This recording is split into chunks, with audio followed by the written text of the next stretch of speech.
reasonable places to get some food.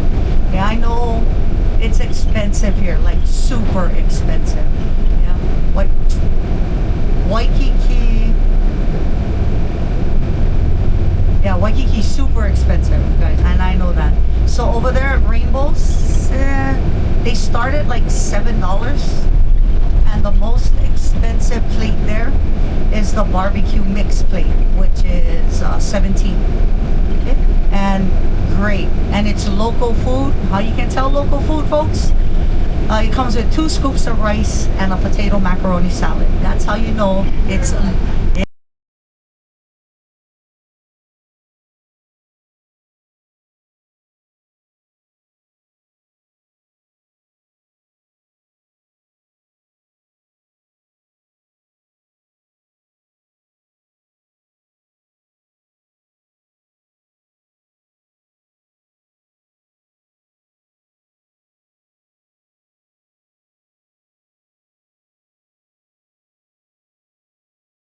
generation to generation, as long as who you're passing it to meets the qualifications, and when we pass it down, that lease renews for another 100 years. Yeah, so it can stay in one family for a very long time.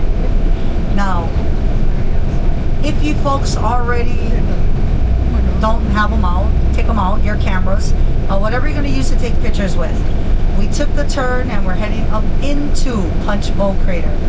Okay, I'm going to give you guys info on what's on the left. That's Diamond Head. I'm going to give you guys info on Diamond Head on the way out. Okay, we're going to make our way in right now. As soon as we go around this bend, we are now entering the National Memorial Cemetery of the Pacific. First thing you'll notice as we enter are these 2 pillars here. Pillar on the left, bigger than the pillar on the right. This is to represent parent and child going into war. The flagpole does sit in the middle of the cemetery itself. If you follow that flagpole all the way down to the bottom, the 5 branches of military service. Now the flag is flying at half-mast right here in the front due to services up here. Whenever there is services up here, 2 hours prior, 2 hours after, they fly that flag at half-mast. Okay. Now another thing you notice as we make our way down are these beautiful trees we're traveling under. Now these trees are Chinese banyan trees. These trees were actually a gift from China when this cemetery opened up in 1949. China actually gifted 48 trees in total, one to represent every single state. Back in 1949, there was only 48 states. Alaska and Hawaii did not become a state until a decade later, 1959. Now I also tell this to all my tours. If you folks have a car or getting one, I highly recommend you come up here, even if it's for 10 minutes. Parking up here is free, and you don't need a military pass or ID to come up here. A reason is because I'm going to be telling you things you cannot see from this bus. Okay, so as we make this left, what you guys can see is Lady Liberty. She is standing on the bow of a military vessel. In her left hand, she holds the branch of peace. Her right hand is palms open, another sign of peace. What you guys cannot see though, folks, is this staircase leading up to the memorial itself. It is actually lined with names of people who died in Pearl Harbor. On each side of that staircase is what we call the Remembrance Garden. And in that garden there is a plaque of over 3,000 names of men and women lost at sea. And then finally, behind Lady Liberty, there is a little museum. And on the walls of that museum is information on every single war. Now currently up here, there is 13,000 plus servicemen and women laid to rest up here. There is also 5 non-military up here. Oh, by the way, this is a military cemetery, okay? So there is 5 non-military up here. I don't think we'll be able to see it, but I'm gonna try. Here on the right where that green thing is. Okay, so there is actually 2 pink flags, and in the middle there's a stone that reads Ellison Onizuka. Okay, so Ellison was non-military. He was actually a local boy from the Big Island of Hawaii who was also an astronaut. And in 1986, Ellison was on the Space Shuttle Challenger when, upon takeoff, that Challenger did implode. Yes. Ellison is one of 5 non-military who actually have a memorial or are laid to rest up here. Okay?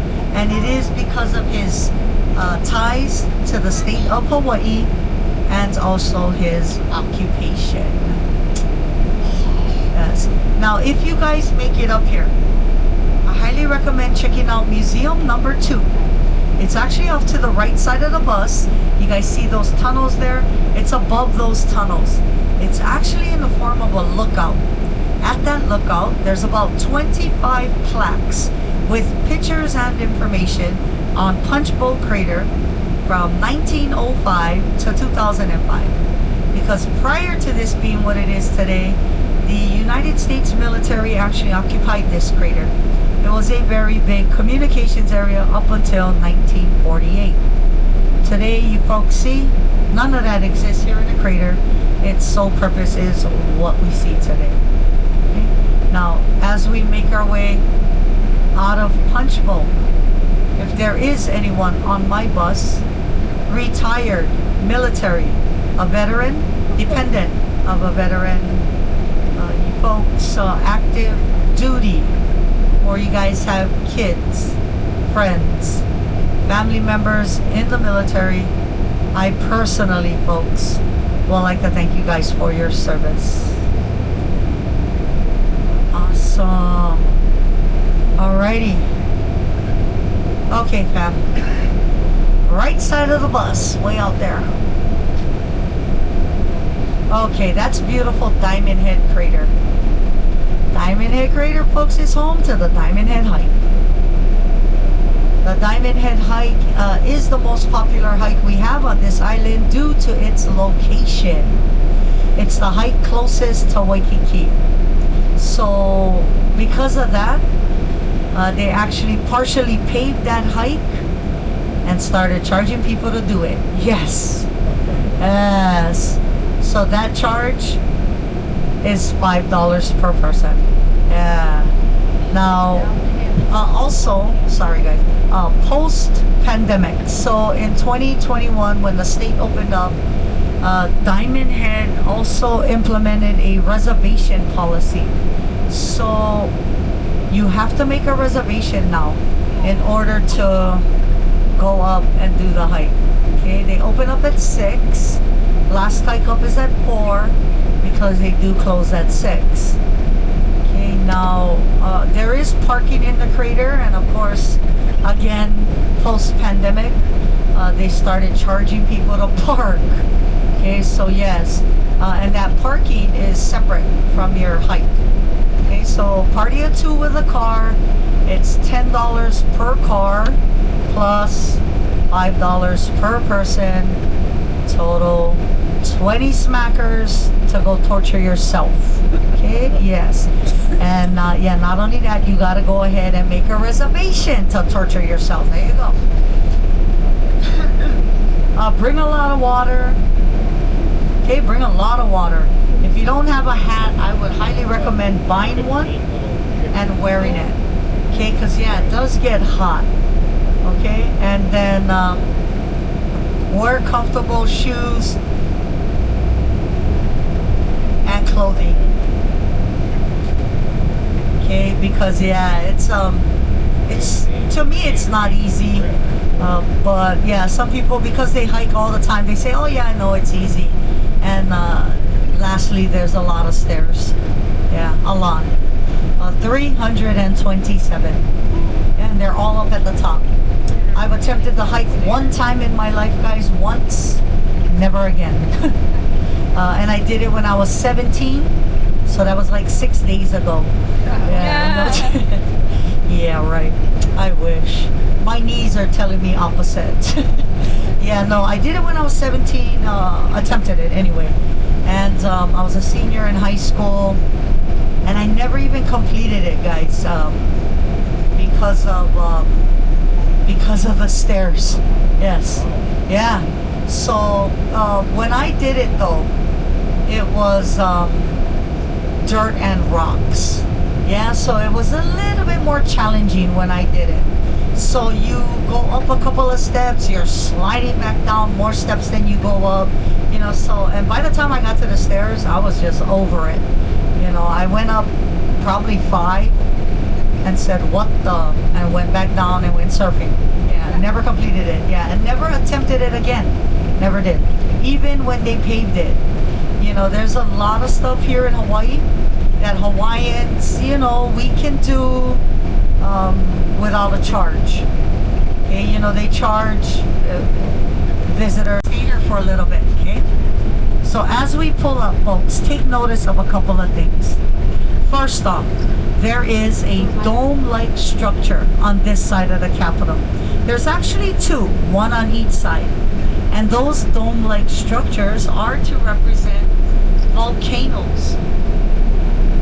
The pillars that you folks see going around our Capitol, those pillars are to represent royal palm trees or royal coconut trees native to the Hawaiian Islands.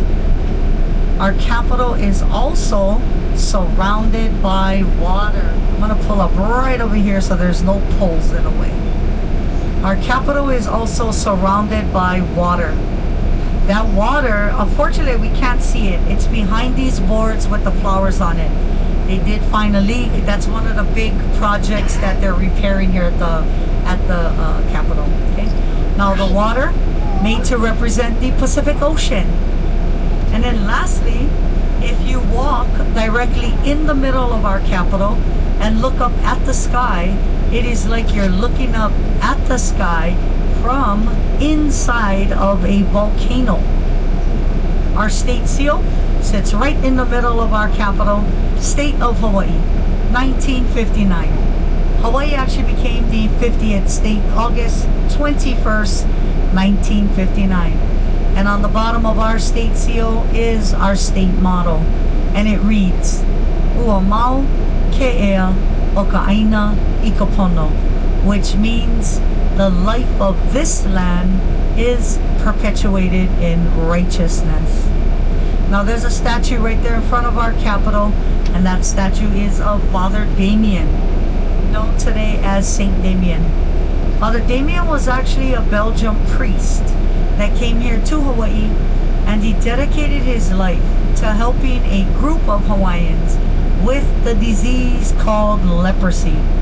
He actually lived on the island of Molokai in a little town called Kalaupapa with those Hawaiian people. Now, he did not have the disease leprosy when he came here to Hawaii.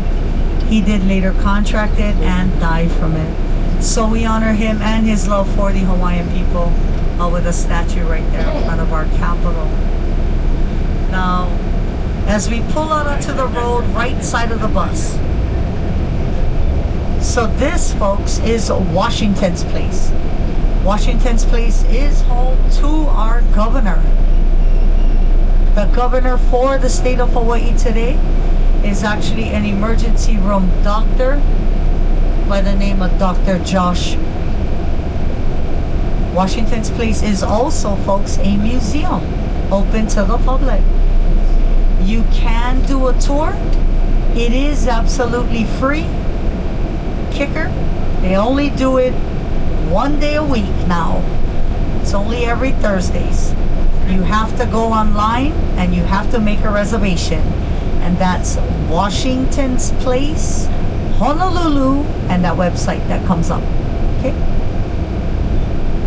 And then this here to the right, we're staying on the right. This street, Hotel Street. Hotel Street, home to Chinatown. Chinatown stretches for about 8 blocks right down Hotel Street. Awesome. And then this here on the left. This is the grounds of our Iolani Palace. This is the Royal Stockade. Right there in the background, Iolani Palace. And then coming up is the Royal Hawaiian Bandstand. Now, I'm gonna pull up right in front. Okay, Palace, of course, will be on the left side of the bus. Okay, I'm gonna pull up in front and I'll be giving you guys a whole bunch of information. All right. Now, Iolani Palace, folks, is the only royal palace on American soil.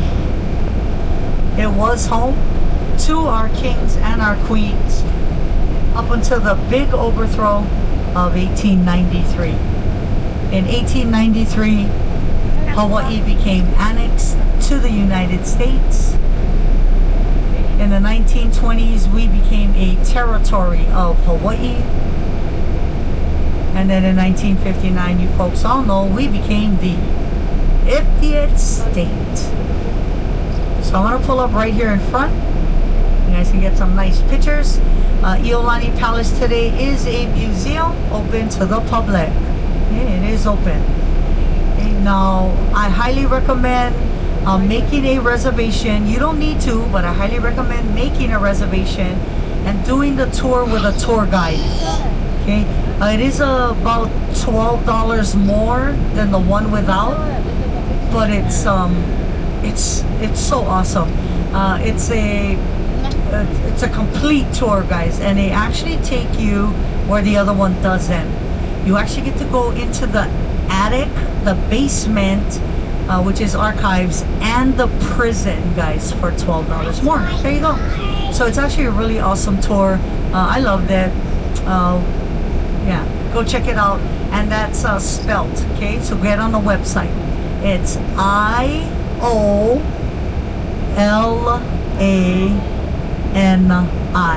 Iolani Palace, and the website that comes up. Okay.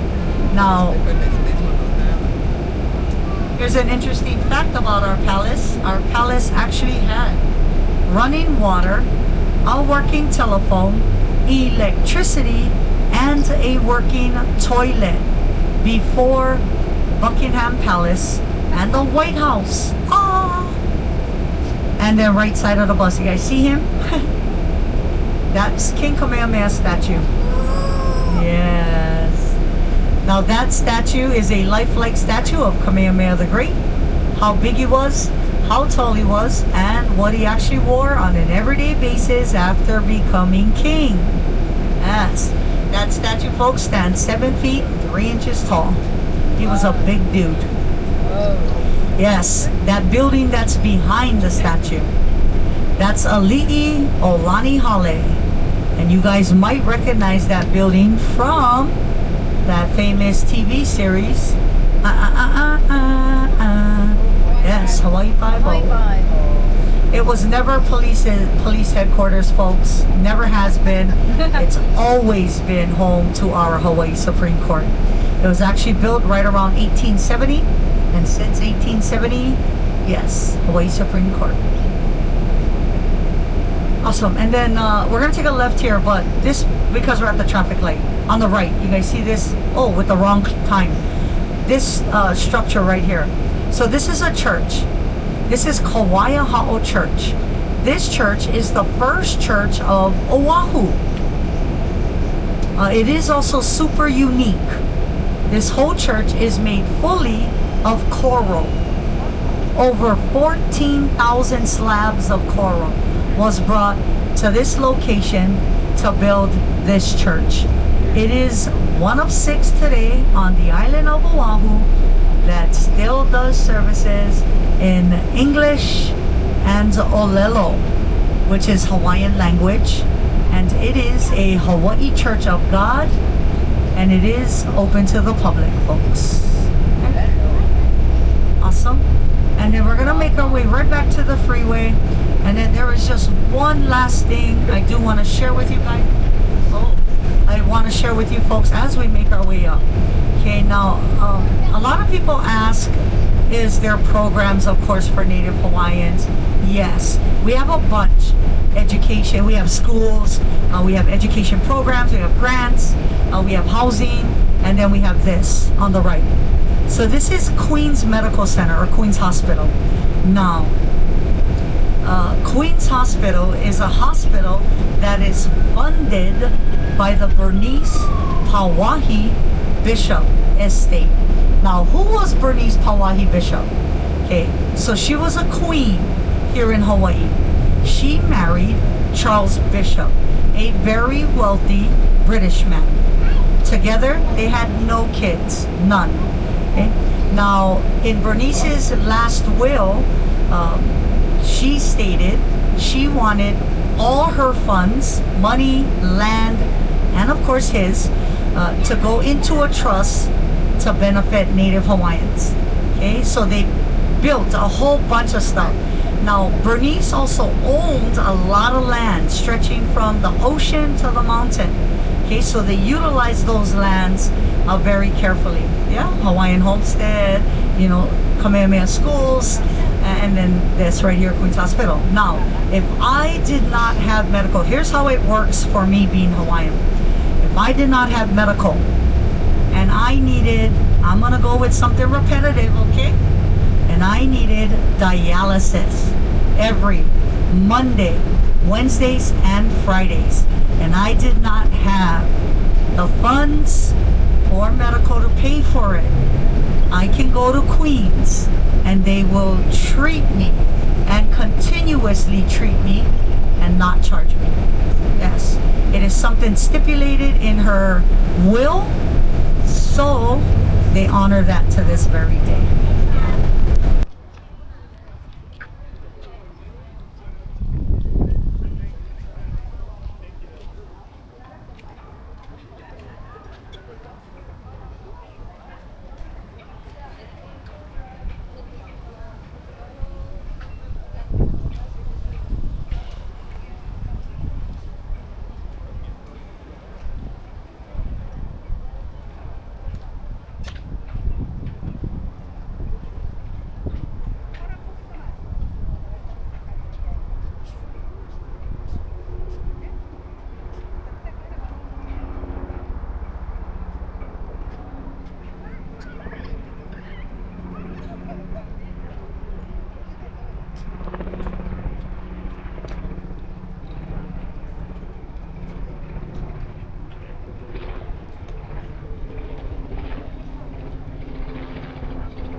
She also ran the 4x4.